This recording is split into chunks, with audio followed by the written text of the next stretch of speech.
નમસ્કાર. ધોરણ 8 વિજ્ઞાન વિષયમાં પાઠ નંબર 8 કોષ રચના અને એના કાર્યો. આ પાઠમાં અગાઉ આપણે એકવાર વાત કરેલી છે કે કોષ કોને કહેવાય, કોષની રચના કેવી હોય અને આપણા શરીરમાં કોષનું મહત્વ શું. તો આ પાઠમાં પહેલા આપણે એટલું સમજી લઈએ કે આ જે પાઠ છે કોષ, એના વિશે થોડું ઘણું આપણે પહેલા જાણતા હતા કે ધોરણ 7 માં પણ આપણે કોષ વિશે થોડું ઘણું તો ચર્ચામાં લીધું હતું. ધોરણ 7 માં આપણે કોષ કોને કહેવાય એની થોડી ઘણી સમજ મેળવેલી, જેમાં આપણે જોયું કે કોષ જે છે એ સજીવોનો પાયાનો એકમ છે. તો પાયાનો એકમ કેમ કહેવામાં આવ્યો કોષને? તો કોષને જો તમે એક ઇમારત સાથે સરખાવો, આપણા શરીરને એક ઇમારત એટલે કોઈ બિલ્ડિંગ સાથે સરખાવો, તો કોષ જે છે એનો પાયાનો મૂળભૂત એકમ કહેવાય. એક આપણે સરખામણી કરીએ નાની એવી, કોઈ ઇમારત હોય અથવા તો કોઈ મકાન હોય, એ મકાન ઘણા બધા ઓરડાઓનું બનેલું હોય અને જે ઓરડાઓ છે એ ઓરડાઓ શેના બનેલા હોય? તો દીવાલોના બનેલા હોય. ચાર દીવાલ બનીને ઓરડો બને, ઘણા બધા ઓરડા બનીને મકાન બને. આ જે દીવાલો શેની બનેલી હોય છે? તો દીવાલો ઘણી બધી ઈંટો વડે બનેલી હોય છે. તો એમ કેવું તો કહી શકાય કે ઇમારતનો પાયાનો એકમ કોણ? તો પાયાનો એકમ અહીંયા કોણ કહેવાય? ઈંટ જે છે એ ઇમારતનો પાયાનો એકમ કહેવાય. જો આપણે શરીર માટે ચર્ચા કરતા હોય તો આપણું જે શરીર છે એ આપણને દરેકને ખબર છે કે આપણું શરીર જે છે એ ઘણા બધા અંગોનું બનેલું છે, જેમ કે હાથ, પગ, નાક, મોઢું, જીભ, ઘણા બધા આવા અંગો વડે આપણું શરીર બધું એકઠું થઈને એટલે કે બધાનું બંધારણ ભેગું થઈને આપણું શરીર બનેલું છે. તો આપણા શરીરની રચના જ્યારે આપણે કરીએ તો શરીર જે છે એ અંગોનું બનેલું છે. આ અંગો શેના બનેલા છે? તો આપણા જેટલા પણ અંગો છે એ વિશિષ્ટ પ્રકારની પેશીઓના બનેલા છે. પેશી શબ્દ તમારી માટે નવો છે, પણ એની પણ ચર્ચા આપણે આ પાઠમાં આગળ કરવાની છે. તો પેશી શેના વડે બને? તો પેશીની રચના ઘણા બધા પ્રકારના અલગ અલગ કોષો વડે થાય. જે પેશી બનાવવાની હોય એવા જ પ્રકારના કોષોનો ઉપયોગ પેશીની સંરચના માટે કરવામાં આવે છે. તો કોષના ઉપયોગથી શું બને છે? પેશી બને છે. તો આ પાઠમાં આપણે એ જોવાનું છે કે જેમ ઈંટ એ ઇમારતનો પાયાનો એકમ કહેવાય, એવી રીતે કોષ જે છે એ સજીવનો પાયાનો એકમ તરીકે ઓળખવામાં આવે છે. પાયાના એકમની જગ્યાએ બીજા બે ત્રણ શબ્દો તમને પાઠ્યપુસ્તકમાં જોવા મળશે. એક છે રચનાત્મક એકમ. રચનાત્મક એકમ શા માટે? કારણ કે શરીરની રચનાનો મૂળભૂત એકમ છે એટલા માટે. આ ઉપરાંત એને બંધારણીય એકમ પણ કહે છે. બંધારણીય એકમ શા માટે? કારણ કે શરીરના બંધારણમાં મૂળભૂત ભાગ ભજવે છે. આ ઉપરાંત એને પાયાનો એકમ પણ કહીએ છીએ. આ ઉપરાંત એને ક્રિયાત્મક એકમ પણ કહીએ છીએ. ક્રિયાત્મક શબ્દ ઉપરથી તમને ખ્યાલ આવે કે કોષને ક્રિયાત્મક એકમ કેમ કહેવાય? કારણ કે શરીરમાં જેટલી પણ બધી ક્રિયાઓ થાય છે એ બધી જ ક્રિયાઓનું નિયમન એ કોષ દ્વારા જ કરવામાં આવે છે. જેટલી પણ ક્રિયાઓ આપણા શરીરમાં થાય છે, જેમ કે ચાલવું, લખવું, વાંચવું, ઉઠવું, બેસવું, કોઈ પણ ક્રિયા તમે કરો છો એ બધી ક્રિયા માટે મૂળભૂત જવાબદાર એકમ કોણ? તો આ કોષ જે છે એ સજીવનો પાયાનો, રચનાત્મક, બંધારણીય અને ક્રિયાત્મક એકમ તરીકે ઓળખવામાં આવે છે. તો આટલી વાતો પરથી આપણને એટલો તો ખ્યાલ આવે કે આ જે કોષ જે છે એ આપણા શરીરનું મૂળભૂત અંગ કહી શકાય, મૂળભૂત તત્વ કહી શકાય કે એના વિના આપણા શરીરની રચના થઈ શકે નહીં. જો ઘણા બધા કોષો ભેગા મળે તો જ પેશીની રચના થાય. આ બધી પેશી અલગ અલગ કાર્યો કરવા માટે બની હોય. એવી અલગ અલગ કાર્યો કરતી પેશીઓ ભેગી મળે તો જ આપણા અલગ અલગ અંગો બને. તમે વિચારો કે આપણા શરીરમાં ખાલી હાથ જ હોય, પગ ના હોય તો શું થાય? તો આપણે ચાલી ના શકીએ. કાર્યો તો કરી શકીએ પણ ચાલી શકીએ નહીં. તો આવા અલગ અલગ અંગોની રચના કરવા માટે પેશી જરૂરી છે. તો પેશીની રચના માટે કોષ પણ જરૂરી છે. તો આવા કોષ વિશે આપણે આ પાઠમાં અભ્યાસ કરવાનો છે. તો આ પાઠમાં કોષ વિશે આપણે શું શીખવાનું છે? આપણા પાઠના ટાઇટલ મુજબ જોઈએ તો એની રચના અને એના કાર્ય, એટલે કે કોષની રચના કેવી હોય, કોઈ કોષ હોય એને આપણે દોરીએ તો એની રચનામાં કઈ કઈ વસ્તુનો સમાવેશ થાય અને પછી આપણે જોઈએ કે એ કોષ જે છે એના કાર્યો કયા કયા છે. તો જોઈએ કોષ રચના અને કાર્યોમાં આ જે પાઠ છે કોષ, એમાં આપણે સમજવાનું છે સૌપ્રથમ કોષની શોધ કોણે કરી. પહેલા જોઈશું આપણે કોષની શોધ કે આ જે કોષ જે છે એ કોણે શોધ્યો, કેવી રીતે શોધ્યો. પછી એની રચના, રચનામાં આપણે શું જોવાનું છે તો સૌપ્રથમ જોઈએ આપણે એનો આકાર, ત્યારબાદ એનું કદ, એના પછી જે છે એ કોષની સંખ્યા. કોષનો આકાર, કોષનું કદ અને કોષની સંખ્યા એની પણ આપણે આ પાઠમાં ચર્ચા કરવાની છે. અને લાસ્ટમાં આપણે આ જે કોષ છે એના કાર્યો વિશે સમજ મેળવવાની છે કે આ કોષ કેવા કેવા કાર્યો કરે છે અને કોષમાં એવા તો કેવા અંગો આવેલા છે કે જેના પર એ બધા કાર્યો થતા હોય છે. તો પાઠની શરૂઆત કરીએ. પહેલો ટોપિક છે આપણા પાઠનો કોષની શોધ.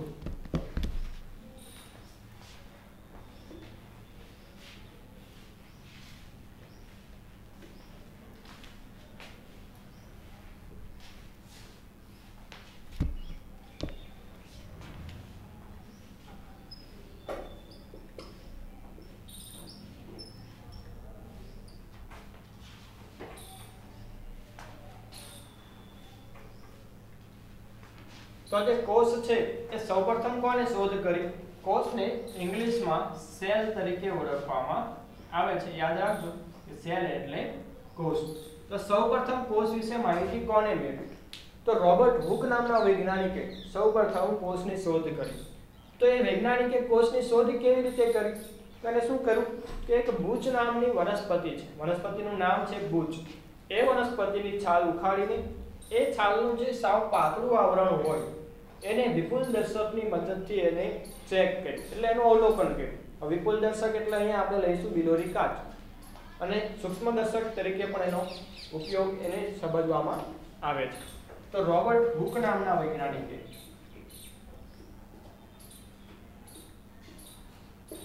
કોષની શોધ કરી. કઈ વનસ્પતિની મદદથી શોધ કરી? એને તો બૂચ વનસ્પતિની છાલના પાતળા આવરણના આડછેદનું વિપુલ દર્શકની મદદથી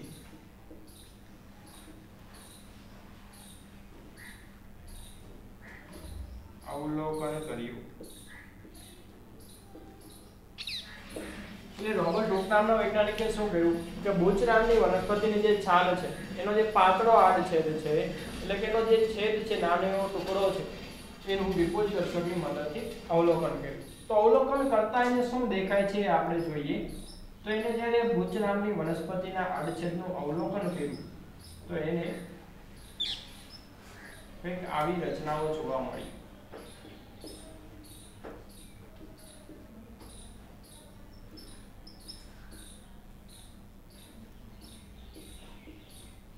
એને આડછેદનું અવલોકન કર્યું વિપુલ દર્શકની મદદથી, તો એને આવી રચનાઓ જોવા મળી.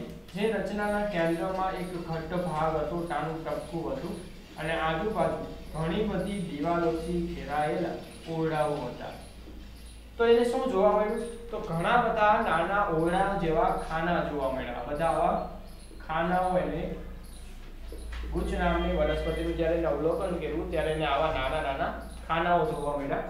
આ ખાનાઓને આપણા પાઠ્યપુસ્તકમાં ઓરડા સાથે સરખાવ્યા છે, અને ઓરડા કરતાં પણ વધારે સારું તો તમારે ધ્યાનથી જુઓ તો આ તમને મધમાખીના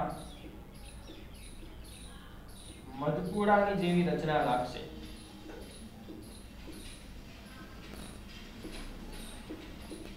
તો બૂચ નામની વનસ્પતિના આડછેદનું અવલોકન કરતા તેમાં ઘણા બધા નાના ખાનાઓ, ઓરડાઓ જેવી રચના જોવા મળી, જે મધમાખીના મધપૂડાના જે ખાનાઓ આવે એવી જ રચના ધરાવતા હતા. તો આ જે રચના છે, નાના ઓરડાઓ જે જોવા મળ્યા, એને રોબર્ટ હુકે સૌપ્રથમ શું નામ આપ્યું? કોષ નામ આપ્યું.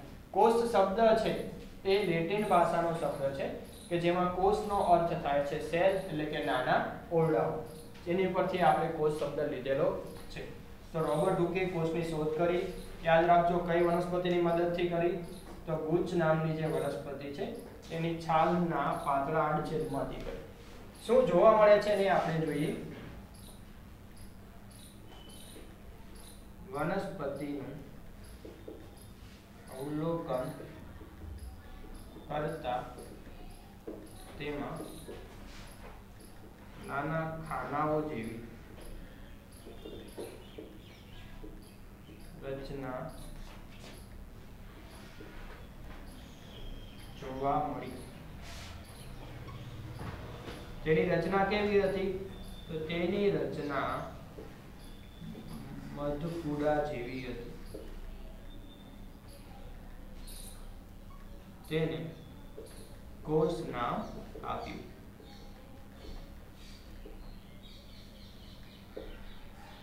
તો આવી રીતે કોષની શોધ થઈ. રોબર્ટ હુક નામના વૈજ્ઞાનિકે કોષની શોધ કરી, જેમાં નાના નાના ખાનાઓ જોવા મળ્યા એને કોષ નામ આપ્યું. તો હવે આપણને ખબર પડી ગઈ કે કોઈ પણ કોષ જે છે એ ઘણા બધા નાના નાના કોષોનું બનેલો છે, અથવા આપણું શરીર જે છે એ ઘણા બધા કોષોની મળીને બનેલું છે. તો આગળ આપણે એ જ જોવાનું છે કે આ કોષોની સંખ્યા આપણા શરીરમાં કેટલી છે, જેટલા પણ કોષો છે એના આકાર કેટલા છે. તો જોઈએ આપણે.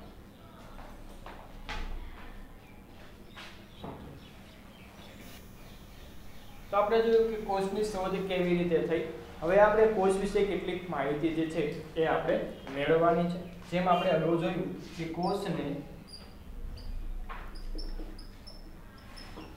શરીરનો મૂળભૂત રચનાત્મક એકમ કહે છે. અંડરલાઈન કરી લીધું, પાઠ્યપુસ્તકમાં પણ છે કે કોષ જે છે એને શરીરનો મૂળભૂત અને કેવો કહે છે? રચનાત્મક એકમ તરીકે ઓળખવામાં આવે છે. હવે આપણે કોષ વિશે કેટલીક માહિતી મેળવી, જેમાં કોષની સંખ્યા, કોષનો આકાર અને કોષનું કદ જે છે એના વિશે આપણે જોઈએ.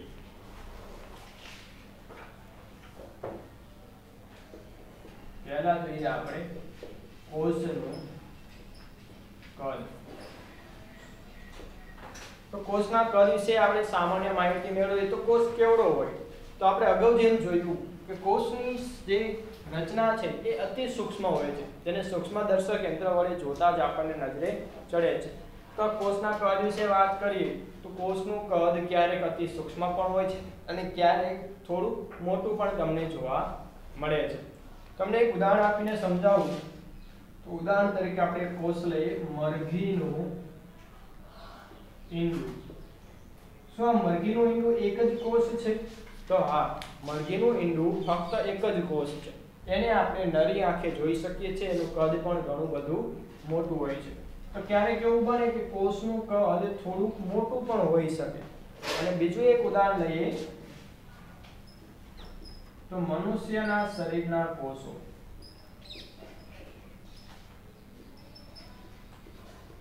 ક્યારેક કોષનું કદ ખૂબ જ મોટું પણ હોય છે અને ક્યારેક કોષનું કદ એટલું બધું સૂક્ષ્મ હોય છે કે તેને ફક્ત અને ફક્ત સૂક્ષ્મદર્શક યંત્રની મદદથી જોઈ શકાય. આપણે નરી આંખે પણ એને જોઈ શકાતા નથી. તો કોષના કદ વિશે સામાન્ય વાત કરીએ તો ક્યારેક અતિ સૂક્ષ્મ હોય છે અને ક્યારેક મોટું પણ હોય છે. એવું ના હોય કે કોઈ મોટું પ્રાણી હોય જેમ કે હાથી હોય તેના કોષનું કદ મોટું હોય અને નાના પ્રાણીના કોષનું કદ નાનું હોય, એવું બને નહીં. કોષનું કદ એના આકાર અને એના કાર્ય કરવાની રીત ઉપર આધાર રાખે છે. અમુક કોષ હોય એ પહેલેથી જ મોટા હોય કારણ કે એ રીતે એની સંરચના થયેલી હોય. અમુક કોષ છે એ અતિ સૂક્ષ્મ હોય તો એને પ્રાણીના શરીર ઉપર કોઈ આધારિત છે નહીં. કોષનું કદ નાનું હોય છે. આ ઉપરાંત આગળ જોઈએ આપણે તો કોષની સંખ્યા. કોષની સંખ્યા કેટલી હોઈ શકે?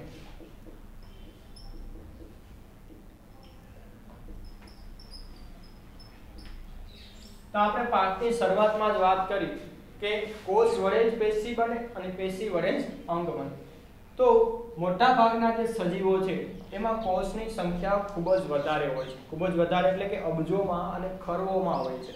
અબજો અને ખરવો એ બહુ મોટી સંખ્યા થઈ ગઈ. તો આપણું જે શરીર છે, મનુષ્યનું શરીર હોય કે વનસ્પતિ હોય કે બીજા જે સજીવો છે, એમાં કોષની સંખ્યા ખૂબ જ વધારે હોય છે. કારણ કે તેઓ ઘણા બધા અંગ ધરાવે. અંગ ઝાઝા હોય તો પેશીઓ વધારે હોય અને તેના લીધે એમના શરીરના જે કોષો છે કેવા હોય છે? ખૂબ જ વધારે હોય છે. તો કોષની સંખ્યાની વાત કરીએ તો કોષની સંખ્યાને આધારે સજીવોના મુખ્ય બે પ્રકાર પડે છે. એકકોષીય અને બહુકોષીય. તો જોઈએ એકકોષીય કોને કહેવાય અને બહુકોષીય કોને કહેવાય. તમને એના નામ ઉપરથી પણ ખ્યાલ આવી જાય કે એકકોષીય સજીવ એટલે શું અને બહુકોષીય સજીવ એટલે શું. એક એટલે ફક્ત એક જ. તો જે સજીવોનું શરીર એક જ કોષનું બનેલું હોય, જે સજીવો એક જ કોષના બનેલા હોય તેવા સજીવોને કેવા કહેવાય? એકકોષીય સજીવ. તો બહુકોષીય સજીવ કોને કહેવાય? તો જે સજીવોના શરીરની રચના ઘણા બધા કોષોથી મળીને બનેલી હોય, એટલે કે ઘણા બધા કોષો, અબજો અને ખરવોની સંખ્યામાં કોષો એમાં ઉપયોગમાં લેવામાં આવેલા હોય, ત્યાં એવા સજીવોને કેવું કહેવાય? બહુકોષીય સજીવ. તો ઘણા બધા કોષોનું બનેલું હોય, જેમનું શરીર ઘણા બધા કોષોનું બનેલું હોય એને કહેવાય બહુકોષીય સજીવ. અને જેમનું શરીર ફક્ત એક જ કોષનું બનેલું હોય તો એને કહેવાય એકકોષીય સજીવ.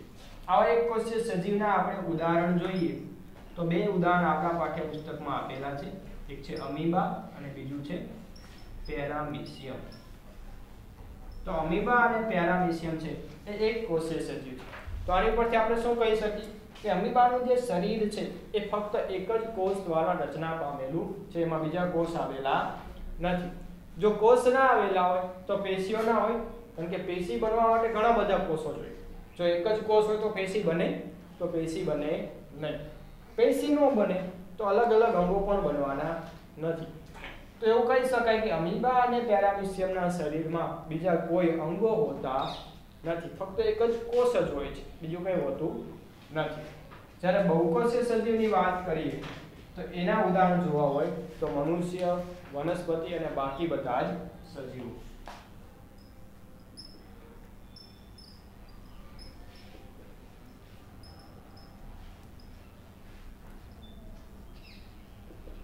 મનુષ્ય, વનસ્પતિ અને સજીવોના શરીર તમે જુઓ તો ખૂબ જ જટિલ રચના ધરાવે છે. જટિલ રચના કેમ કહું છું? તો આપણે એને સમજવા માટે એક ઉદાહરણ લઈએ. પહેલા વનસ્પતિનું ઉદાહરણ લઈએ. તો વનસ્પતિના અંગો આપણને ખ્યાલ છે કે વનસ્પતિના કયા કયા અંગો હોય. તો વનસ્પતિના અંગોની વાત કરીએ તો આપણને ખ્યાલ આવે કે મૂળ, પ્રકાંડ,